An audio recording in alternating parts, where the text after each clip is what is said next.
Oh, hi, you're in my pantry again. Hi folks, I'm Darcy from the purposefulpantry.com, and in fact you are in my pantry.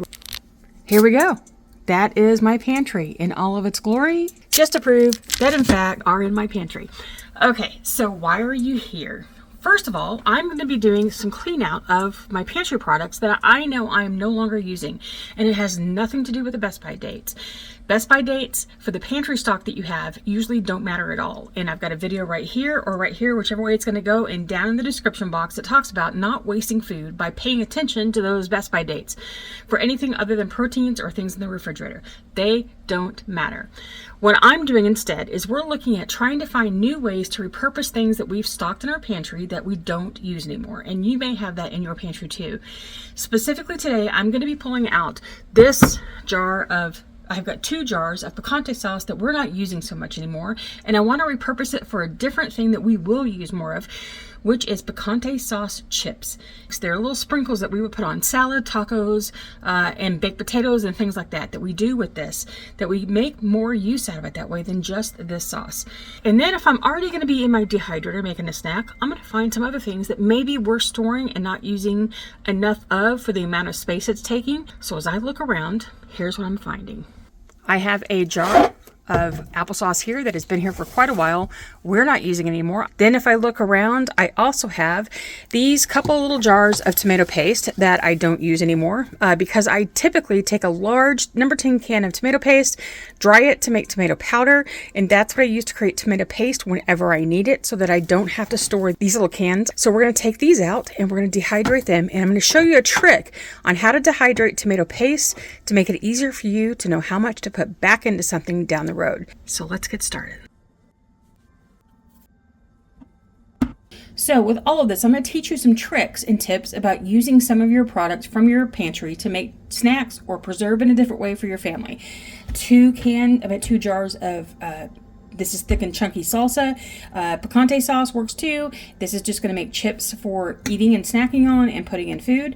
We're going to make some apple cinnamon fruit leather out of the applesauce. So when you open tomato paste and you pull out, usually a tablespoon or 2 is what a recipe recommends, and you're left with all of this tomato paste. What are you going to do with it? Let me show you how. So now that we've opened our tomato paste, I'm going to take it out into approximately 1 tablespoon. Yeah, it would help if I could actually do that without making a mess, but we're going to make a mess. Into 1 tablespoon servings. Usually your recipe calls for 1 to 2 tablespoons of tomato paste for a recipe. What we're going to do is do these in little slabs of tomato paste so that when you dry them, you can store them in this little slab, and as you need it, you can pull it out, rehydrate it right into whatever recipe that you have going on, and it will be shelf stable for you without wasting the rest of the can. Let's see if I can do this a little better and faster. Now these are approximations of a tablespoon. You know, you measure this stuff kind of pretty generously.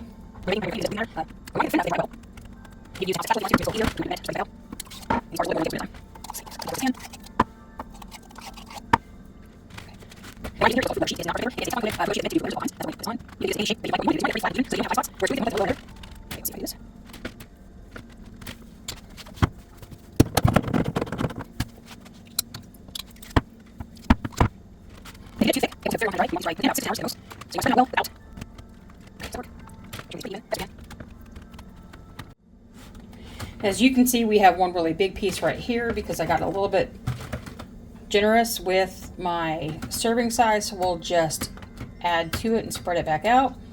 And if these aren't exact, it's really okay. Now, of course, if I want to, I could freeze it just like this, and this would then store in a zip-top bag in my freezer, ready just to pull out whenever I needed just one, and that would work just as well too if you don't have a dehydrator. Okay, so here's 1 tray. Now, we're going to make our picante or salsa chips. Now, for those of you who have rectangle or square dehydrators without a hole in the middle, can use a fruit leather sheet that's just flat.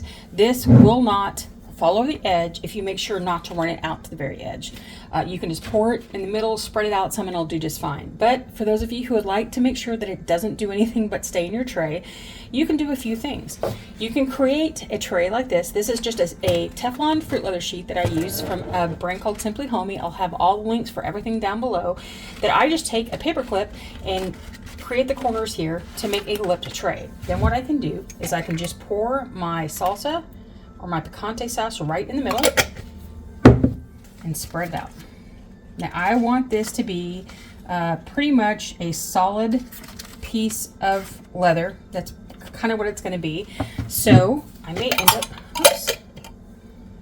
So I'll pour more on here, because what I want to be able to do is make little chips with it. And this is all water, and a lot of this will dehydrate away, because that's what water does. I think the weight of all the stuff on here is what's causing it. Okay, so I got a little too much on here, but we're still going to dry it anyway, because most of this is water and it will dehydrate away. This is just going to take a little longer to dry. So here's my lip tray that this will not run over as it's drying. Okay, it's going to protect it. It's going to keep it within the boundaries of the tray. If you don't lay a spoon on it to make it do that. So we'll get, this is going in next. Now, another option is the Bright Kitchen version of a lipped silicone tray. There is also the Amazon Basics, I think now has a brown one that does the same thing. You can put everything on it. This is not my favorite because things tend to stick to it, especially for broths or things that tend to be really watery. This can make things stick a lot. So what I tend to do when I'm using it, the times that I do use it, I make things on here a little thicker so that they are easier to pull off when they're dry. We'll do that. We'll make this a little more. We'll push, this one can go all the way to the edge, and it's got that lip on it. And they do make these for circular dehydrators too. So you can check that out on Amazon. And again, I'll leave the links down below if you want them. Here we go. There's that.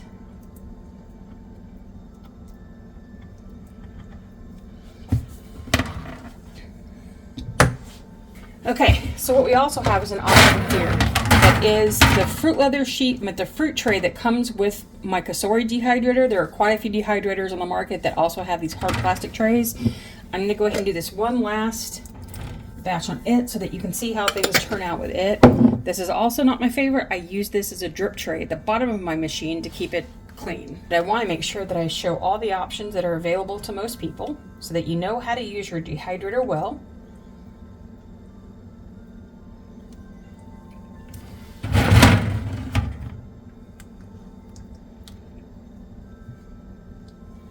And I'm not trying to be overly precious with this because this is going to end up mostly in what I call picante sauce chips that I can put onto salads and potatoes and tacos and, you know, drizzle over the top of something as a spice, more than it's going to be anything that is like a leather. That's not how we use this. Okay, for our last, what I'm going to be doing is a little applesauce fruit leather. With fruit leathers, you want to do it about 1/4 inch thick. You don't want to make it too thin, or then it can become a chip, which for our family, we prefer that. But for those of you who really do want the fruit leather experience, you want it as a fruit leather. I am not that successful with them. I'm going to work my best to show you what it looks like, and if it doesn't work, that's fine, because then I'll show you what to do with it if it doesn't turn out the way you really wanted. All right, let me see if I can tap it.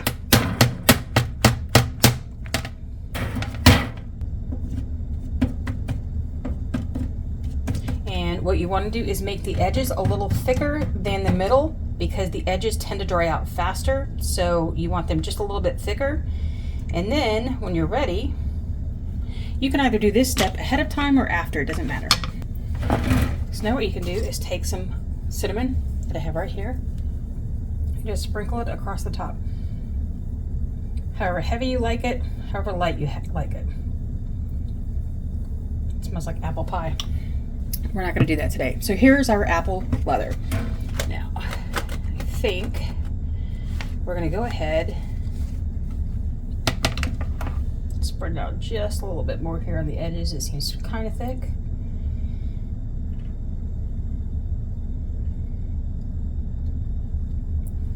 Fruit leathers are one thing I don't do much of because nobody in our house really likes it. And I'm fine with that because not everybody has to like everything. All right, let's get this one going.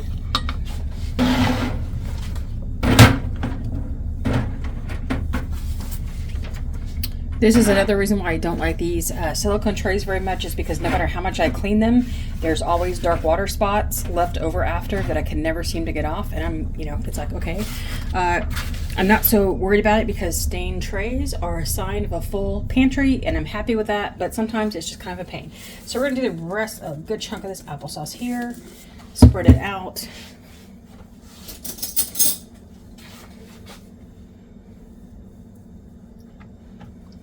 And this may make it easier for you to make fruit leathers if you use these kind of trays, since you can spread things right to the corners and you can see better where your thin spots are.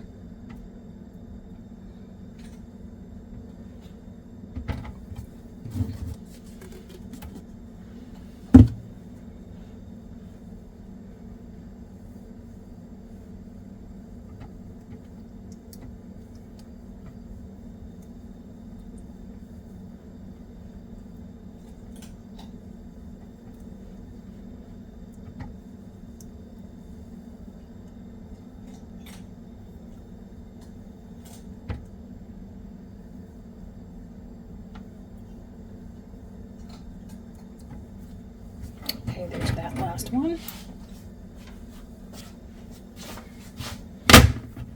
Something I found that can be helpful is making a bit of a noise.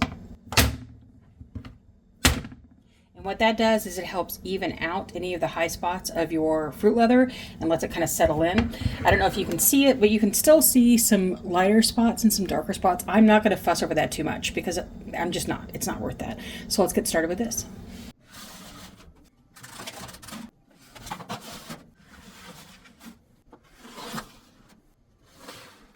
And am I a little worried that my picante sauce is going to make my applesauce smell or taste funny? Not really. I'm not really concerned. All right, here we go. We're going to turn on our machine to 135, 140. We're going to set the time for, I'm just going to let it go. I don't care what the time is. And here you're going to see I don't really have anything set for fruit leathers because, well, fruit and fruit leathers is 135, but you can raise it to 140. It's fine. None of this stuff in here is something that I need to worry about. So here we go. Let's get started. And in about 10 hours, most of this should be done. All right. So we're doing a check on this. My applesauce is not going to leather at all. It was so watered down that what I'm getting is like it's getting really leathery here on the edges, but this middle part is going to take a lot longer to dry, and it's so thin it's not going to work as leather. But that's okay. We'll figure it out. This is what the picante sauce is looking like now.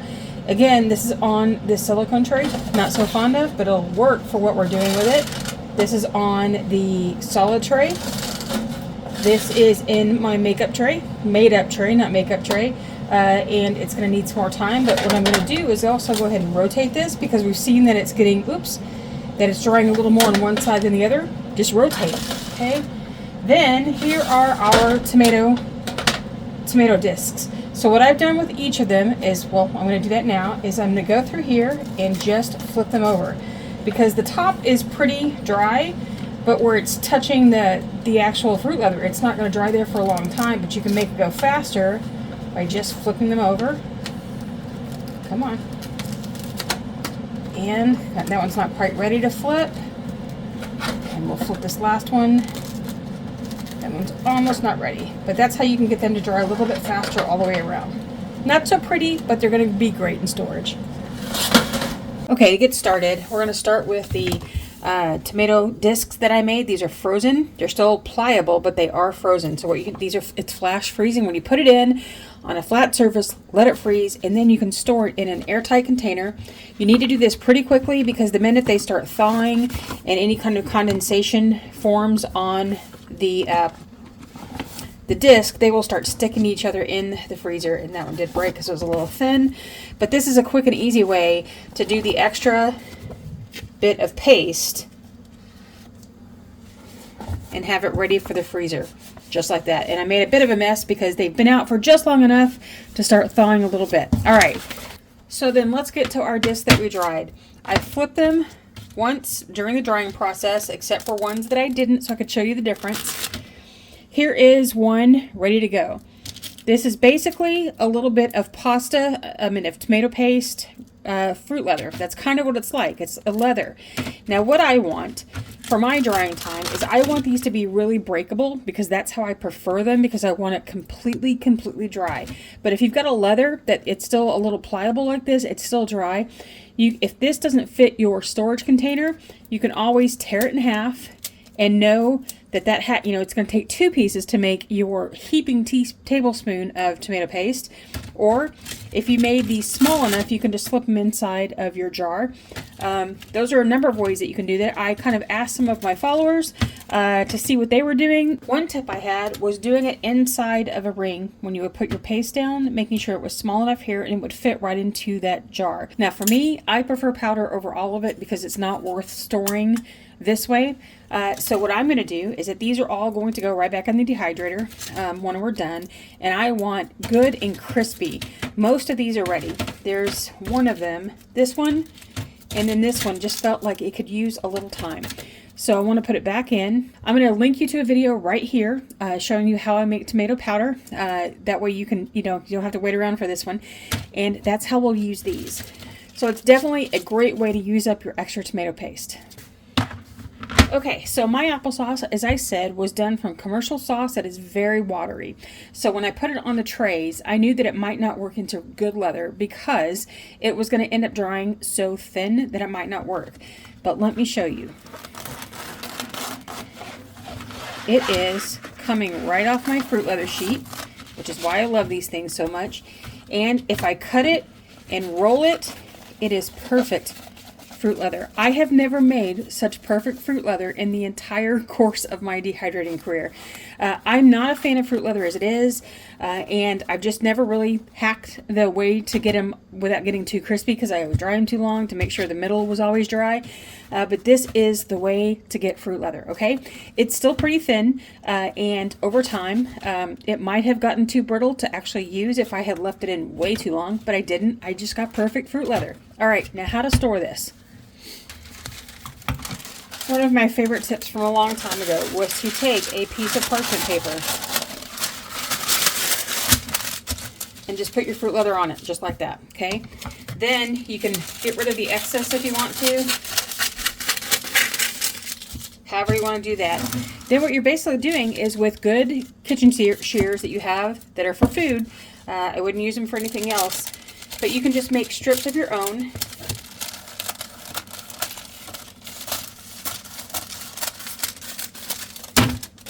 Then roll your strip, and having a little bit of extra on the end, come on, stay with me here so you can see this. If you keep this little extra on the end and roll it inside, it helps the inside not stick together on that first twist. So you roll, if you can keep it all straight,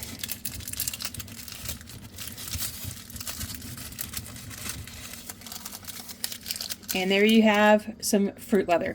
Now, is this pretty? No. Could you still tie a piece of string around it to hold it? Could you put some tape on it to hold it? Could you do something cute with it? Sure, you could. For me, yeah, am I going to do that? No, it's not worth it to me, but that's me. So something else that you can do is cut a wide piece, just like this, to make it a little cuter. Take a thin piece of parchment paper,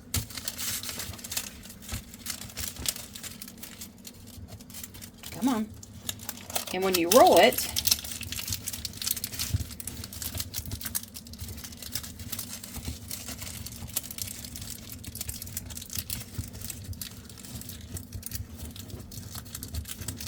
it's a little cuter because you have some extras. Now, can you use plastic wrap? You sure can. I know people who will do plastic wrap on their trays, put their fruit powder on it, their puree on it, dry it that way, and they've got it all ready as it is. What I'm going to do with it, because this is not enough for us to keep, we are not going to really eat a lot of this. I'm just going to do it in squares. You could store it like this in a bag and just put some wax paper or parchment paper between each of the squares to store it. However that works for you. But this will probably work best for us because this is how we'll eat it. This will be left for everybody to munch on over the weekend. It'll be gone in just a few days. So here is fruit leather from the jar of applesauce that I had in the pantry that I needed to get rid of with some extra cinnamon on it. Here is the excess of that applesauce that's on the silicone lip tray. I have here, it comes right off, just like that. And again, another sheet of applesauce fruit leather.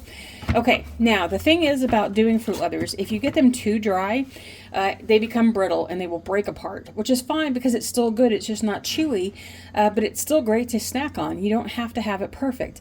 Some people will have a problem with peeling off their applesauce while they're drying it, or sorry, any fruit leather while they're drying it. They let it dry completely and then wonder why they can't get it up. One of the tricks to do is while you're doing fruit leather, as soon as the top is dry and as soon as you can kind of peel it off of your whatever you're using, if you can do it, flip it over so that the bottom side can dry as well. Now I didn't have to do it here because it didn't work that way, but if that doesn't work for you and you're still peeling and it's breaking apart, you can always put this in the freezer when you're done. Freezing it will help also release from your whatever you're using here. If you're using parchment, if you're using something else. Now, another trick, and this is weird, but it does work. Instead of trying to pull your fruit leather off of your tray or off of your sheet, whatever you're using, pull your sheet away from the fruit leather. There is something in the physics of the amount of pressure that you're putting on pulling this off versus trying to pry up the fruit leather that makes it easier to do. So that's another thing that you can do. You can roll this big piece up just like this. If you want to get really lazy like I will, you can cut your fruit leather just like that and get your rolls, okay? It's a little harder to cut, but it does work. And so there you've gotten one roll. Now how you're going to store this, whether you use the parchment paper or not, you need to use airtight containment. If you use anything that allows moisture into your jar, these are going to get sticky and kind of gross, but they will last you a really long time. You do not have to condition this because it's dry and you know it's dry. So there you go. Enjoy some apple cinnamon fruit leather. Our picante sauce. Looks burned, doesn't it? But it's not. It's dry. So here are our three options. We had the silicone lipped tray. We had the plastic fruit leather tray that came with the Kasori that many machines have. And then here's our DIY fruit leather hack that dries as well. Here's what it looks like coming off. Okay, here is our picante sauce. It is a fruit leather at this point. You can see how this works. Something other people will do, and I should have mentioned this earlier because it just dawned on me that I remember reading this, is once their fruit leather is good enough that it's not going to stick to something, pull it out, put it upside down on your rack without a liner, and then let it dry. Especially if you're going to the powder stage like we're trying to go to for this, that way it gets good and dry, and this will help it dry out faster. Because what I have right now are leathers. They're not quite dry enough to be crispy, which is what I want, because what I'm looking at is I want little crispy chips. Okay, now this will work. If you taste it, it tastes just like picante sauce. It tastes just like the salsa that you did. But what I want is something that actually cracks and breaks. That's the texture I'm looking for. So they're going to go back into the dehydrator so that I can get down to a good crispy sauce. Here is more of it. This is a little drier. You see how that just broke off really easy? This is the what I'm looking for right there, the crispy bits, because these are great sprinkled on top of things and you get this little bite of salsa taste, you know, when you're eating a salad or it's on top of a taco, any of those kind of things that you might use it on. So the edges on this are crispier like I like it. The inside is not dry, it's leather, it's going to be dry. But what I am looking for is that crisp thing that it just breaks apart easily and has these little tiny shards. Now let's look at how this one worked. I know a lot of people complain about these fruit leather sheets, and there's a reason why, is because stuff is so hard to get off of it. You can use anything that has a really good sharp edge that isn't going to damage your surface. So I wouldn't use something that's metal on top of silicone if it was sticking on your silicone. But on this plastic, it's exactly what I can do. I can just stick it under here and see if that will help me pry off. And see, it's not even working great. But you can use a bench scraper would work on here, a very small one. A small, plastic spatula that's pretty sharp on the edge. But this is what it's taking to get the fruit leather off of this tray, which is why I don't recommend using these for fruit leather at all. I recommend them for a drip tray for the bottom of your machine. It really is difficult to get stuff off of here. And I really wish they quit making them. However, see, it's not even completely crispy. It's just not coming off. All right, there you go. Seriously, it is that hard. Now, what would I do with this? I am going to put this in the freezer and see if freezing it helps. It constricts those molecules and maybe they'll release off the plastic. That might work. It is giving me some of the shards that I really like. So these will break up well. Okay, just like that. But the problem is I can't get it all off, and that becomes a really huge issue. So, can you rehydrate this to make salsa again? Let's check. We're going to give this a little time. I put this in some hot water and already it's getting kind of sticky. I don't know if you can see this in the camera. Yeah, you can start seeing it. It's starting to break apart in color, the water. Now, what happens is that this does reabsorb water after a while. And you will get more of the sauce and you will get some of the vegetables that do come back to life a little bit. But what you're not going to get is the good chunky salsa that you had the first time. It's never going to come back to be fresh like that.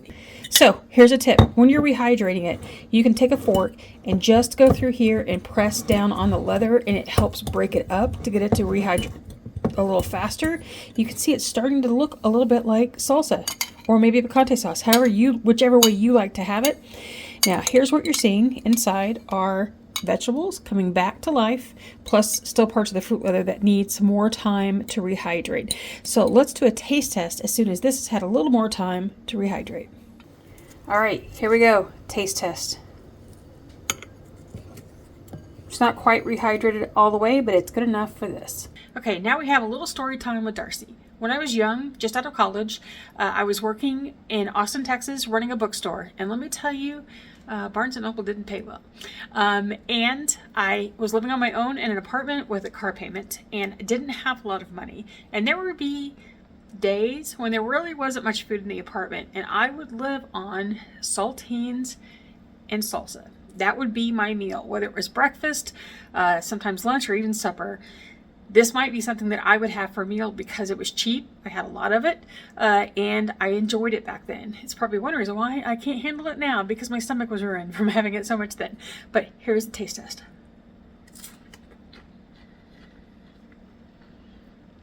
It tastes just like salsa. Now granted, this salsa doesn't have a huge kick. It wasn't that way when I bought it. But yeah, it tastes exactly like it was fresh. And man, that reminds me of bookstore days. So if you want to see if you can dehydrate the canned food in your pantry, here's a video right here that you can watch. I can show you what they look like. And if you want to see how I cleaned out my refrigerator a couple of weeks ago to dehydrate all the vegetables that I had, I've got that video right here. And until I see you again next time, happy dehydrating.